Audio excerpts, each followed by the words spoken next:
fundraising takes a lot of time. Maybe another show of hands, has anybody else been successful in fundraising? Right, 4, 5, 6, 6 at a guess there.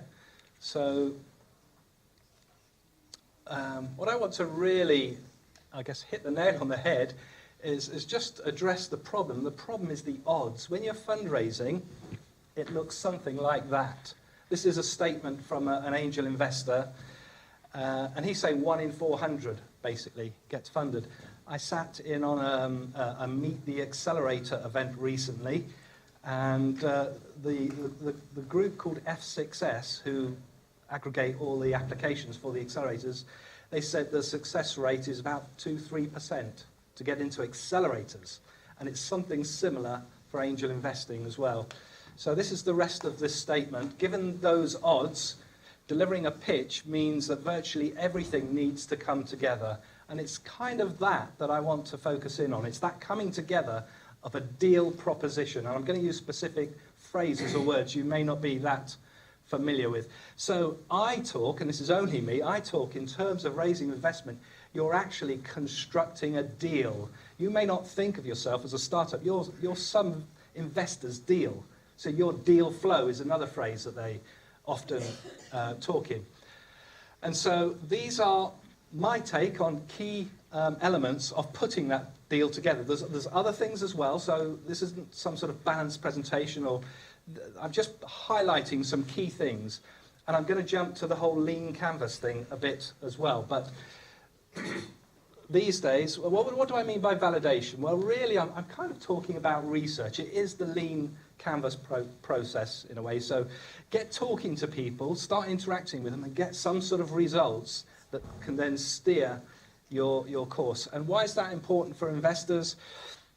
Well, it's not just a concept. This is my dream, this is my idea. We've actually spoken, we've got some sort of dialogue going with who we presume are our audience. And then going beyond that, the next phase is then to actually get them to buy it, or to get a letter of intent, or sales, or whatever your traction is.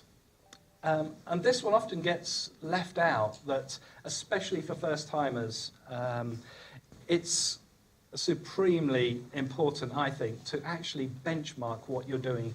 So, for example, when you're projecting your first 3 years, which, you know, most investors know that, you know, nobody is held to these numbers.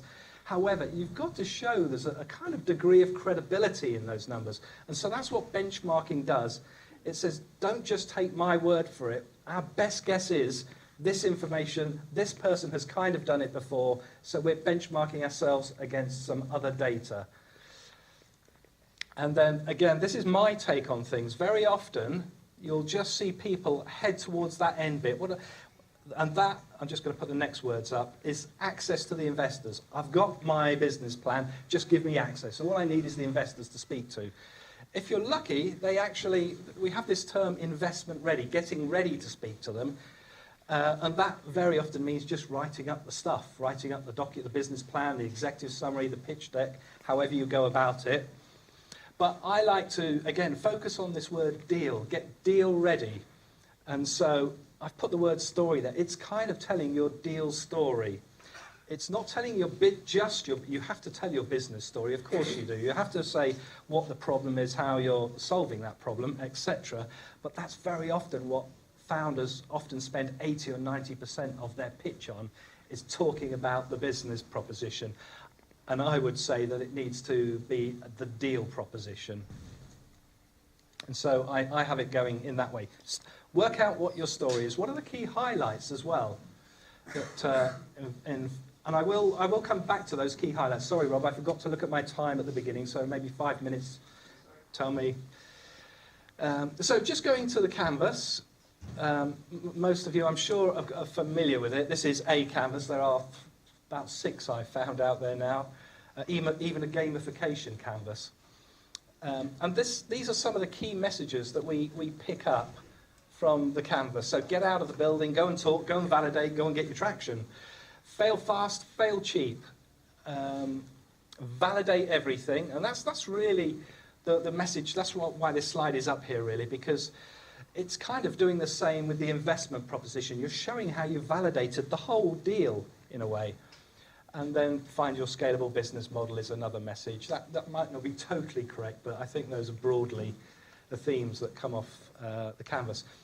So as I've sat watching, receiving pictures, and different people would put different things up here, these are some of the things that are a little bit annoying, that turn us off when we're having stuff come at us. And this is one I've called the information overload, where you'll get an email with somebody throwing in 6 attachments maybe, or however many attachments, a 50-page business plan, just a volume of data. And they're kind of, the sort of unspoken message here is, here's all my stuff, figure it out, and you'll be as excited as I am. That's kind of, that might not be correct in all cases, but they're just kind of hoping that if they send over everything, they're covering every base. But in a way, it's just like a job. You only want the 1 or 2 page CV. You don't want anything else. It's just like when you're buying a house, it's that 1 page in the window. It's a similar document, the executive summary, stroke pitch deck. And there is a difference there, and I could talk about that if that's a question. But here's a kind of variation on it. What I call the information drip feed, where you'll get somebody who says, look, here's a link, I've not quite got the business plan, it'll come over next week, and you're supposed to keep tab on this conversation. And that's not really realistic. And another one, really, most people that receive these, that receive pitch decks, investment summaries, etc., they can hear the hype. Don't tell an investor it's a fantastic opportunity. Let them work that out. They have a lot more experience very often than we do as founders and entrepreneurs. And then they'll decide what the fantastic opportunity is. We don't need to state these things. It's basically kicking into marketing mode, and we very often do that as founders. I do, without doubt. Just on the bottom, you may not be able to see that at the back, but it just says no chunky salaries. Sometimes in the P&L, you'll see that investment kicks in, and suddenly the salaries go up to a rather juicy, lovely amount, and that's not bootstrapping. What's happening there is the motivation is becoming the salary, not the exit. So as founders, we need to show that we're motivated by the salary and not an exit. And some good things that are liked by investors, showing that we call it skin in the game, that you've actually put some money in yourself, if you can. It's not always possible, that's understood, but it's attractive to see that it shows commitment, basically. Scalability, I guess it goes without saying that. Traction, we've talked about. Benchmarking, we've talked about. Burning lean, these things I'm sure are all very familiar. And not everybody's got this one, but it's a big yes if there's past success, if the founder has fundraised before, they know what they're doing with somebody else's money, because that's at the where was it on Dragon's Den? Who is it who says, so you want me to invest my grandchildren's inheritance? Is it Theo Peters? Yeah. And it's kind of that. It really is their money, unless it's VCs, of course, which it's not personally their money. But and so if there were 2 things, and these are not really, going back to that statement, because of that statement at the beginning, I would say have a backup plan, because for a volume of us, it's a reality that the funding won't happen. So we're going to have to rethink. And I thought about this before I came out. So, if you're not going to get into an accelerator, if you're not going to get investment, it doesn't necessarily, you have to make this call, it doesn't necessarily mean it's a bad proposition. For some reason, it's hard to get investment, and you have to accept that. Maybe you could joint venture at it with somebody. Maybe you can partner up, somebody who's got the resource, and make your deal as strong as possible. Now, I'm going to go into the deal in particular in relation to De-Risk It, which is an app I've developed. What I did was I've been doing this for about 5 or 6 years now, and I had so many startups coming at me that I very often just would hear themes. I'd hear the same themes, and so I started writing blogs on those themes. And what I suggest you do is, and then I'd send people to links in my blog, and I'll show the blog in a minute. I'm still doing that. But then I suddenly thought it'd just be much easier to put all this stuff in an app. And I've done that. It's a free app, and it's in beta, and it's only on Android. And it's there at the top, sorry, www.drisk.it. And the reason why I didn't want to sort of promote, but it's a bit difficult, I did take this slide out so I wouldn't promote it so much, but in a way I want to show you, these are the 3 modules. The configurator really looks at return on investment, just to make sure that you actually know how much you anticipate, or have an idea how much you anticipate returning for the investor. The amount of times I've seen deals when they actually work it out, it's only 3 or 4 times, which for an angel investor, it's got to be above 7, somewhere between 7 and 12 usually. And of course, the big ones are higher than that. But it's this rate my deal. It's this second module, which is kind of, I call it like an MOT. It's just a check on your deal. If you look at the titles, we've talked about market validation, drying up again, progress and traction, other people involved in your proposition, your experience and commitment yourself, the ROI that's predicted,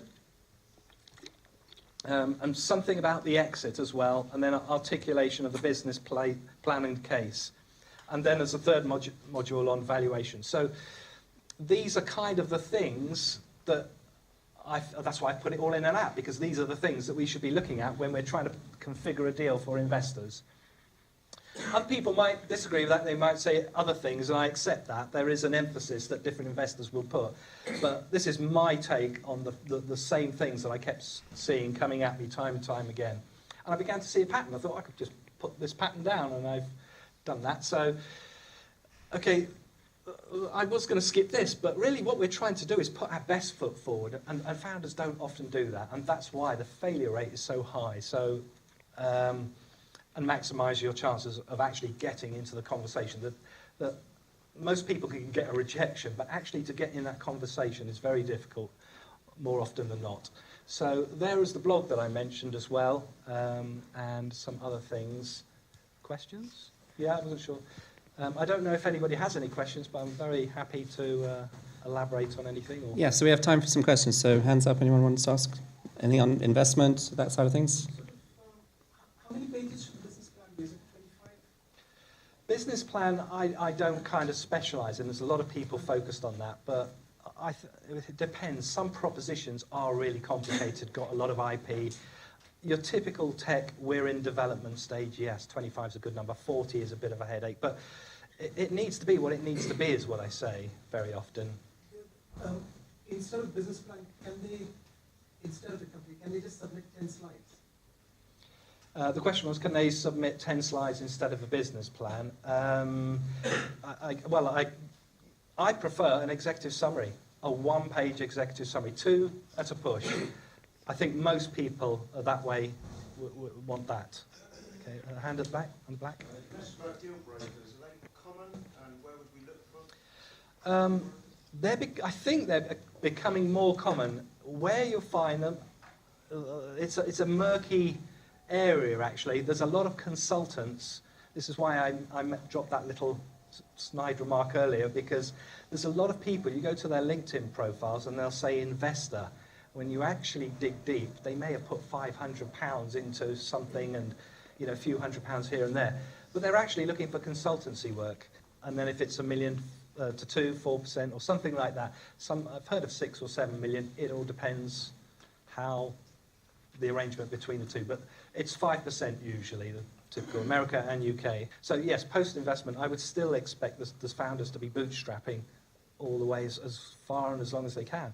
If revenues come in and things are looking great, then why not? Well, they've got shares so they can take from the dividends, as it were. Keeping it in step with progress. Yeah. But at least you want to project, saying that we're expecting to bootstrap. We don't want to, cripple the business with salaries, because we really want to get to the exit. We want to get everyone motivated by the exit. You've got a question at the back?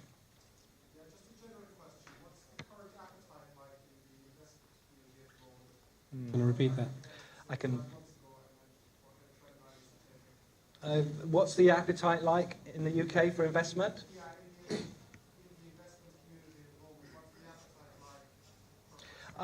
I think it's certainly from the VC community. I think there was talk about some of them going out of business. The whole model was changing with these headlines. The VC model is broken. I tend to agree with that, but I think there's been some reshaping, and yes, there's new players, new VCs that weren't around 5-6 years ago, and especially in the early stage. I could reel off half a dozen. I think EC1, Passion, Notion, Playfair, all these guys have all kind of started up, I think, all of them within the last 5 years. Angel investors pop up and down all the time. So, depending on their capacity, once they've reached their limit, they then start working with their portfolio.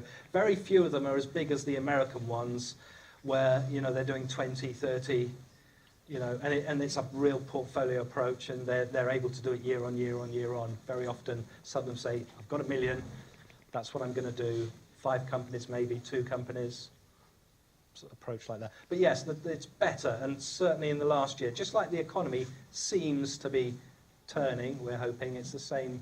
And there's a massive thing that's happened with tax breaks that's really encouraged the whole thing.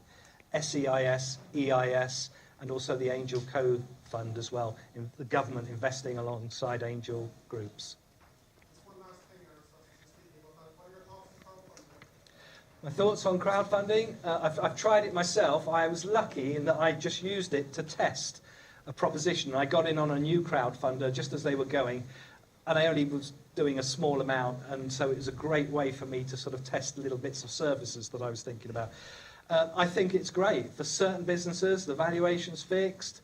You've got, I really like Cedars, their approach, the way they configure it. But hey, Crowdcube, Crowdbank, Syndicate Room is one I recommend as well. I like it, but I think there's going to be a bubble to some extent.